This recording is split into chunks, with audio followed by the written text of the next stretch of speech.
ये सब कुछ मेरे माँ बाप की सालगिरह की रात शुरू हुआ।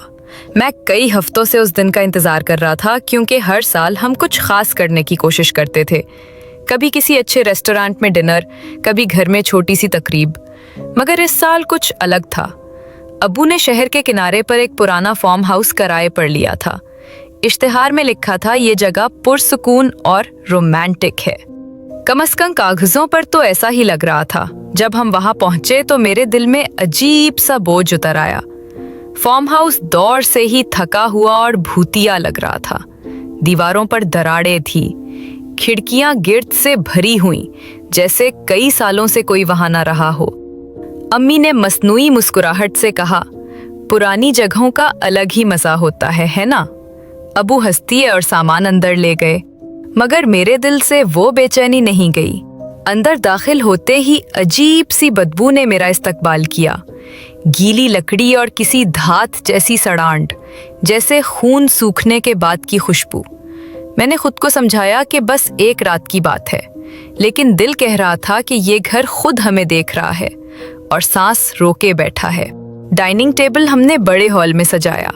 ऊपर का झाड़ फानूस मध्यम सी रोशनी दे रहा था और दीवारों पर छांव नाच रही थी। वहां की खामोशी गैर फितरी थी। अम्मी ने मोबाइल पर हल्की मौसीकी चलाई, मगर वो भी सुनाई न दी, जैसे दीवारें खुशी को निगल रही हों। रात के 9 बजे के करीब बारिश शुरू हो गई। मोटी मोटी बूंदें छत पर टकरा रही थीं और खिड़कियां हिल रही थीं। अब्बू ने मोमबत्तियां जलाईं और कहा कि इससे डिनर मजीद रोमांटिक हो जाएगा, मगर मेरे लिए वो झिलमिलाती आग सिर्फ साए को गहरा कर रही थी। खाने के दौरान मेरी नजरें बार बार सीढ़ियों की तरफ जा रही थीं, पुरानी लकड़ी की सीढ़ियां जो ऊपर अंधेरे में गायब हो रही थीं।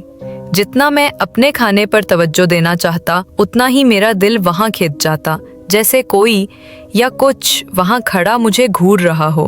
अम्मी ने मेरी बेध्यानी नोट की और पूछा, क्या हुआ? मैंने जबरदस्ती मुस्कुराकर कहा, कुछ नहीं, बस थकन है।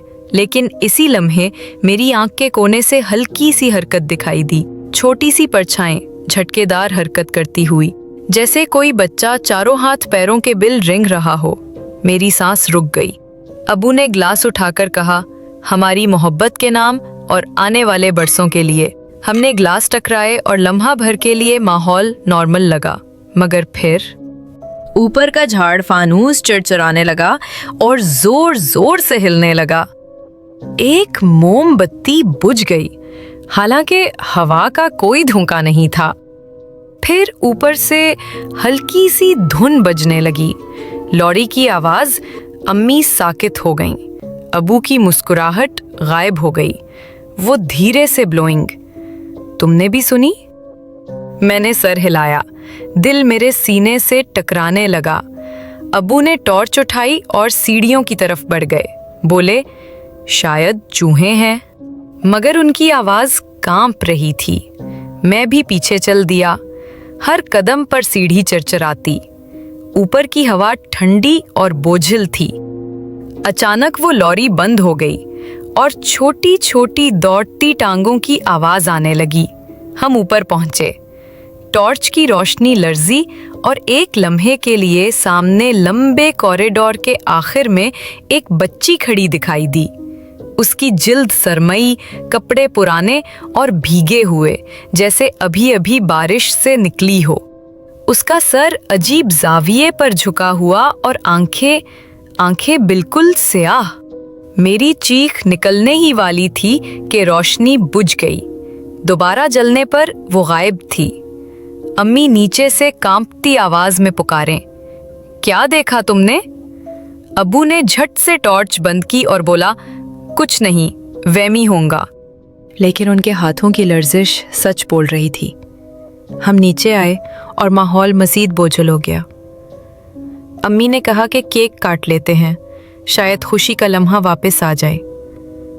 अबू ने केक काटा तो अचानक चाकू उनकी उंगली काट गया।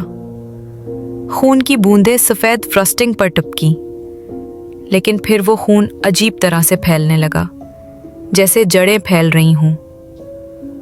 मोमबत्तियां एक एक करके बुझ गईं। अंधेरा छा गया। फिर हंसी सुनाई दी, बच्चे की हंसी, लेकिन वो मासूम नहीं थी। वो हंसी काट खाने वाली और मजाक उड़ाने वाली थी। मेरा पूरा जिस्म कपकपाने लगा। अबू ने माचिस जलाई और कांपते लहजे में कहा, हम अभी निकल रहे हैं। लेकिन जैसे ही वो दरवाजे की तरफ बढ़े, हमने देखा कि वो पहले से खुला हुआ है। बारिश अंदर गिर रही थी, लेकिन हवा का एक झोंका भी हमें नहीं लगा।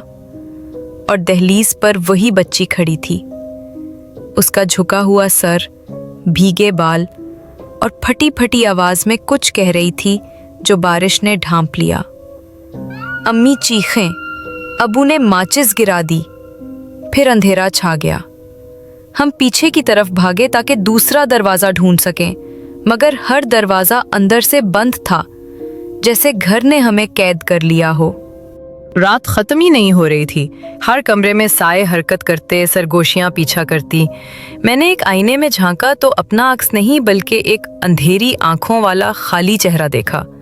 हम तीनों हॉल में इकट्ठे बैठ गए, बस दुआ कर रहे थे कि सुबह हो जाए, मगर घर के और ही इरादे थे।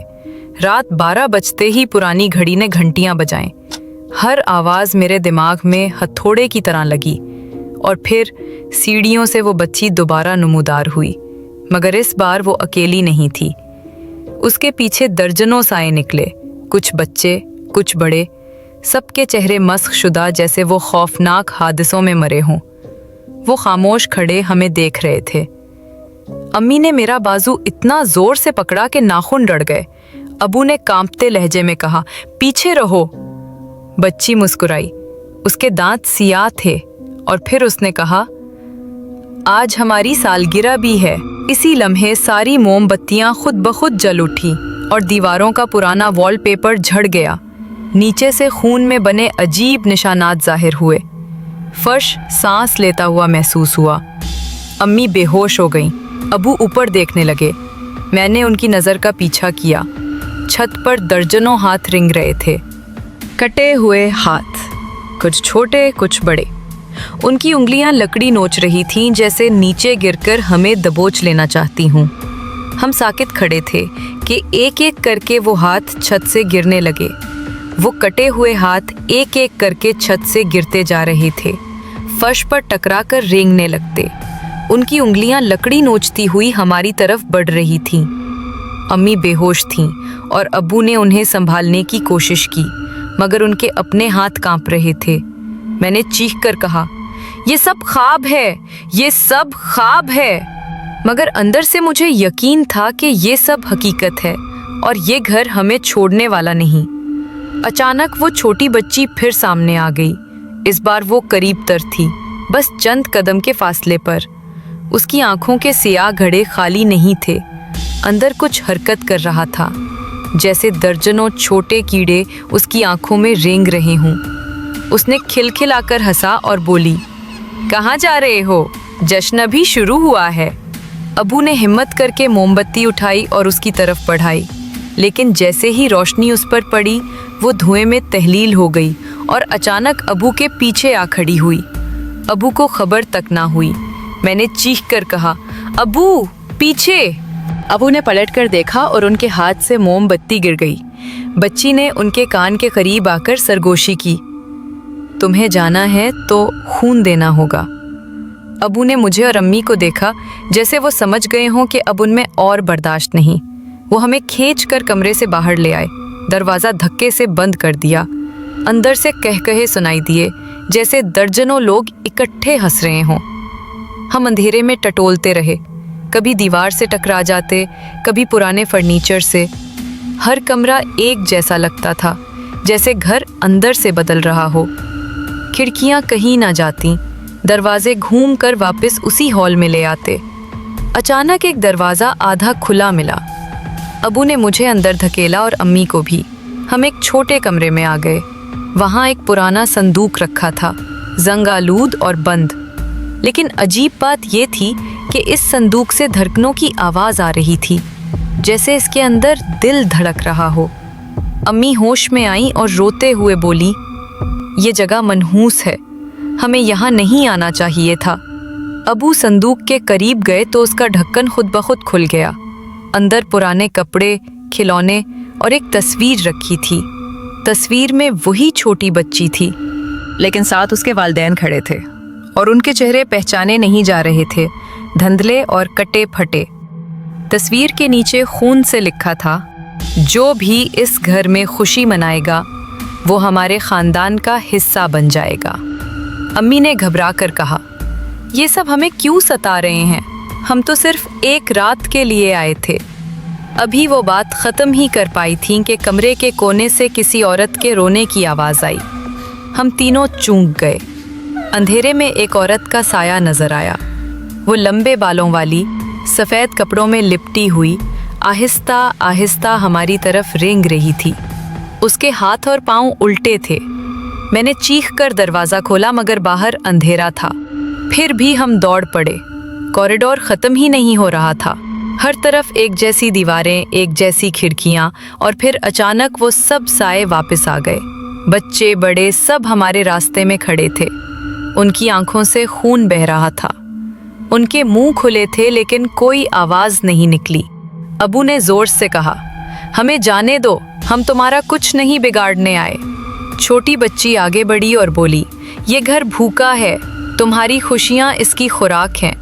तुम में से एक रह जाए तो बाकी आज़ाद हो सकते हैं। मेरी सांस रुक गई। क्या इसका मतलब ये था कि हमें कुर्बानी देनी होगी? अम्मी रो पड़े, नहीं, ऐसा नहीं हो सकता। लेकिन अबू ने मेरा हाथ पकड़ा और कहा, तुम्हें जिंदा जाना होगा। उनकी आंखों में आंसू थे, मगर अज़्म भी था। मैं चलाया, नहीं अबू, हम सब निकलेंगे। मगर इस लम्हे अबू ने हमें पीछे धकेला और खुद आगे बढ़े। उन्होंने चीख कर कहा, मुझे ले लो, इन्हें जाने दो। पूरा हॉल हिलने लगा, साए चिंगाड़ने लगे, छत पर हाथों की बारिश होने लगी और वो छोटी बच्ची खुशी से तालियां बजाने लगी। अबू ज़मीन पर गिर गए। उनका जिस्म अकड़ने लगा, जैसे हजारों नजर न आने वाले हाथ उन्हें दबोच रहे हों। मैं और अम्मी चीखते रहे, मगर दरवाज़ा अचानक खुल गया। बाहर बारिश थम चुकी थी। अम्मी ने मेरा हाथ खींचा और हम बाहर भाग निकले। पीछे से अबू की आवाज़ आई एक आखिरी बार, दौड़ो। हम मिट्टी से भरी सड़क पर दौड़ते रहे। पीछे वो घर अंधेरे में डूबा रहा, लेकिन इसकी खिड़कियों से दर्जनों आंखें हमें घूरती रहीं। जब हम शहर वापस पहुंचे तो सुबह हो चुकी थी। लोग हमें देखकर चूक गए। कपड़े फटे हुए थे, चेहरों पर खौफ कंदा था। किसी ने पूछा, तुम दोनों कहाँ थे? अम्मी फूट फूट कर रोने लगी। मैं कुछ न कह सका। उस रात के बाद हम कभी भी वो पुराने फार्म हाउस के करीब ना गए, मगर हर साल माँ बाप की सालगिरह की रात मैं ख्वाब में वही आवाज़ सुनता हूँ, वो बच्ची की हंसी और अबू की आखिरी चीख। मैं जिंदा हूँ, मगर उस रात की कैद से कभी आज़ाद नहीं हुआ, और मैं जानता हूँ वो दिन दूर नहीं जब वो मुझे वापस लेने आएंगे।